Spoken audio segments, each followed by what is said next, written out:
வணக்கம் நண்பர்களே, நம்ம இந்த வீடியோல லியோ மூவில ஆண்டனி தாஸ் பத்தின நம்மளோட தியரி தான் பார்க்க போறோம். ஆல்ரெடி நம்ம சேனல்ல லியோ மூவி பத்தின hidden details, flashback theory, Leo part 2 story இப்படி நிறைய வீடியோ போட்டிருக்கோம். ஆனா ஹர்லால்ட் தாஸுக்கும் ஆண்டனி தாஸ் ரெண்டு பேருமே லியோ மூவில மாசான லுக்கு காட்டி இருந்தாலும் அவங்களுக்கான ஸ்பேஸ் மூவில ரொம்பவே கம்மியா தான் இருந்துச்சு. மூவி ரிலீஸ் ஆகி 3 மாசம் ஆச்சு. இனி என்னடா தியரி சொல்ல போறேன்னு நீங்களும் நினைக்கலாம். நம்ம சேனல் கண்டென்ட் எல்லாமே நம்ம ஓன் தியரியை வச்சு தான் ஸ்டோரி கிரியேட் பண்றதா நம்மளோட வழக்கம். இப்போ நாங்கள் சொல்ல போற தியரி ரொம்பவே சூப்பரா இருக்கும். ஸ்கிப் பண்ணாம கடைசி வரைக்கும் பாருங்க ஃப்ரெண்ட்ஸ். அதுக்கு முன்னாடி நம்ம சேனலுக்கு புதுசா வந்திருக்கிற நீங்க கண்டிப்பா நம்ம சேனலை சப்ஸ்கிரைப் பண்ணிருங்க. மறக்காம அந்த பெல் பட்டனையும் அமைக்கிறங்க. சரி, வீடியோக்குள்ள போலாம் வாங்க. நம்ம இந்த வீடியோல முக்கியமா எதை பத்தி பார்க்க போறோம்னா ஆண்டனி தாஸோட பாயிண்ட் ஆஃப் வியூல லியோ தாஸ் பத்தி தான் தெரிஞ்சுக்க போறோம். நம்ம கதையில ஃபர்ஸ்ட் சீனை ஓபன் பண்ணா தாஸ் அண்ட் கோ ஃபேக்டரி ஃபுல்லா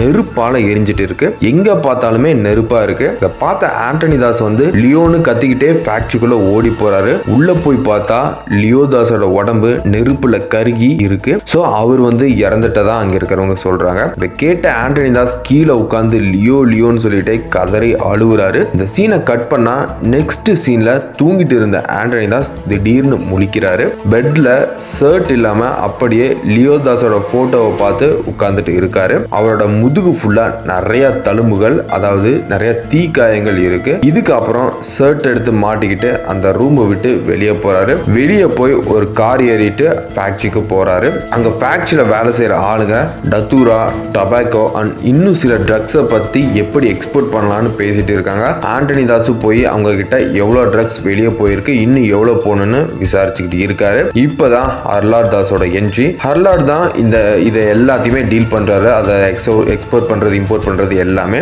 தென் ஆண்டனி தாஸ்க்கு பேக் எண்ட்ல ஒர்க் பண்றவரும் ஹர்லால்ட் தாஸ் தான். என்னதான் ஆண்டனி தாஸ் ரத்த வெறி பிடிச்ச ஒரு கிரிமினலா இருந்தாலும் அவர் நம்புற ஒரே ஆள் ஹர்லால்ட் தாஸ் தான். அப்படி பேசிட்டு இருக்கும்போது பார்த்திபனோட நியூஸ் ஃபேக்டரிக்கு வருது. ஃபேக்டரியில ஒருத்தர் சொல்றான், காஷ்மீர்ல பார்த்திபன் ஒருத்தன் நம்ம லியோ தாஸ் மாதிரியே இருக்கான். அதுவும் இல்லாம அந்த ஊர்ல கொள்ளை அடிச்ச எல்லாத்தையுமே சுட்டு கொலை பண்ணிருக்கான் அப்படின்னு தெரிஞ்ச உடனே ஆண்டனி தாஸ் அவர் கேங்க கூட்டிட்டு காஷ்மீருக்கு போறாரு. ஆண்டனி தாஸ் பார்த்திபனை மீட் பண்ண கார்ல போகும்போது அவரோட கடந்த கால ஞாபகங்கள்லாம் நினைவுக்கு வருது.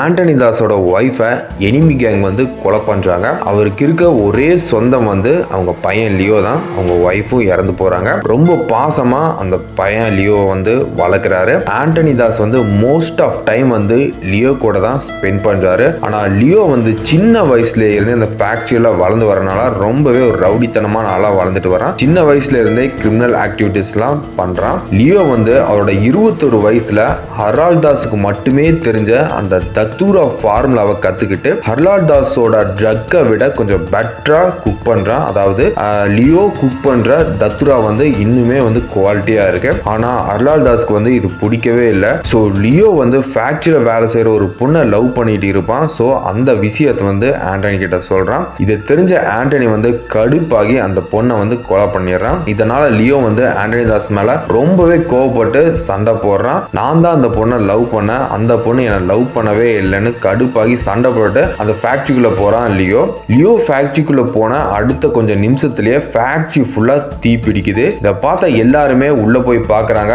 ஆண்டனி தாஸும் லியோ லியோன்னு சொல்லிட்டு உள்ள ஓடி போறாரு. கரிய நிலையில ஒரு டெட் பாடி கிடைக்குது. அதுதான் லியோன்னு மன்சூர் அலிகான் சொல்றாரு. சோ எல்லாருமே லியோ கடுப்பாகி சூசைட் பண்ணிக்கிட்டான் அப்படின்னு நம்புறாங்க.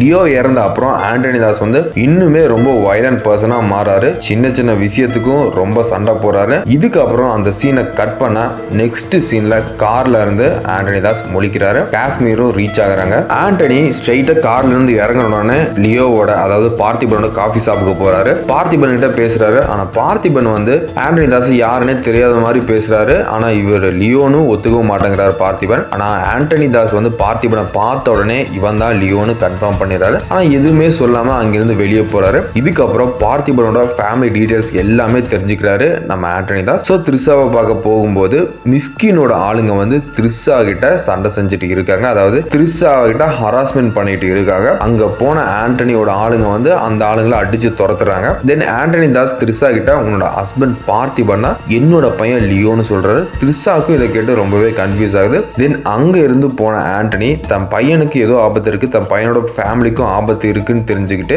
ஸோ அந்த மிஸ்கினோட ஆளுங்க எல்லாத்தையுமே நம்ம ஆண்டனி தாஸ் கொலை பண்றாரு. தென் ஆண்டனி தாஸ் வந்து ஹர்லால் தாஸ் கிட்ட என்ன சொல்றாருன்னா பார்த்திபனை பத்தி இன்னும் நீ டீப்பா விசாரின்னு சொல்றாரு. ஸோ ஹர்லால் தாஸும் வந்து ஸோ பார்த்திபனை பத்தி விசாரிக்க ஜெயிலில் இருக்கிற மன்சூர் அலிகான் கிட்ட போய் கேட்கிறாரு. லியோ வந்து அவனோட நியூ லைஃபை தேடி போகணும்னு நினைச்சான், அதனாலதான் ஃபேக்டரியை நாங்களே நெருப்பு வச்சு எரிச்சிட்டு ஒரு ஃபேக்கான டெத்தை செட் பண்ணி லியோ செத்துட்டான் அப்படின்னு நாங்கள் கிரியேட் பண்ணோம் அப்படின்னு ஹர்லால் தாஸ் கிட்ட மன்சூர் அலிகான் சொல்றாரு. அப்புறம் மன்சூர் அலிகானும் அவனை நீங்க வாழ விடுங்க, அவனை தொந்தரவு செய்யாதீங்க அப்படின்னு சொல்லி கெஞ்சிறாரு. இதே சேம் டைம்ல பார்த்திபனோட ஃப்ரெண்ட் ஒருத்தன் த்ரிஷா கிட்ட இவன் வந்து லியோவே இல்ல, சும்மா வந்து அவங்க ஏதோ பொய் சொல்லி உன்னை கன்ஃபியூஸ் பண்றாங்க, இவன் வந்து நம்மளோட பார்த்திபன் தான் அப்படின்னு சொல்லி த்ரிஷாவை நம்ப வைக்கிறாரு. இந்த ஃப்ரெண்ட் யாருன்னா லியோவுக்கு 1 இயர் கேப்ல பார்த்திபன் மாதிரி ஃபேக்கான ஐடென்டிட்டி சர்டிபிகேட்ஸ் ப்ரூஃப்ஸ் எல்லாமே கிரியேட் பண்ணி கொடுத்தவன் தான், அவன் தான் லியோவோட க்ளோஸ் ஃப்ரெண்டு. அப்புறம் லியோ செத்துட்டான்னு ஹாப்பியா இருந்த ஹர்லால் தாஸ்க்கு வந்து இந்த நியூஸ், அதாவது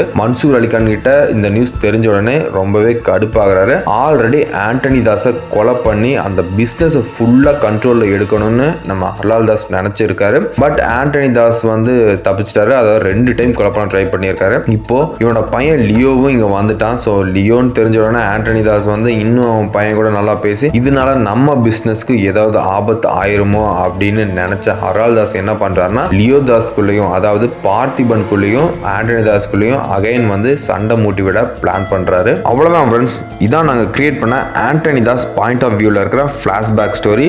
இதுல நாங்க அந்த நரபலி கான்செப்ட், அந்த ட்வின் சிஸ்டர் டெத், லியோவோட டெத் மிஸ்ட்ரி இதெல்லாம் ரிமூவ் பண்ணிட்டு ஆண்டனி தாஸுக்கும் லியோவுக்கும் இருக்கிற அந்த இடைப்பட்ட அந்த அன்பு, தென் ஹர்லால் தாஸுக்கும் லியோ மேல இருக்கிற அந்த கடுப்பு, தென் லியோ தாஸோட டெத் மிஸ்ட்ரி அதெல்லாம் ரிவீல் பண்ணியிருக்கோம். அது இல்லாம லியோவோட அம்மாவோட டெத்து, லியோவோட சைல்டுஹுட் இப்படி எல்லாமே சொல்லியிருக்கோம். ஆக்சுவலா லியோவோட செகண்ட் ஹாஃப் எழுதினது வந்து லோகேஷோட ஃப்ரெண்டு ரத்னகுமார். அதை விட இப்போ எங்களோட தியரி பெட்டராகவே இருக்குன்னு நாங்கள் கொஞ்சம் நம்புகிறோம். இந்த மாதிரி இன்ட்ரெஸ்டிங்கான வீடியோஸை நீங்கள் தெரிஞ்சுக்கணும்னு நினச்சா எங்களோட சேனலை கண்டிப்பாக சப்ஸ்கிரைப் பண்ணி எங்களுக்கு சப்போர்ட் பண்ணுங்கள்.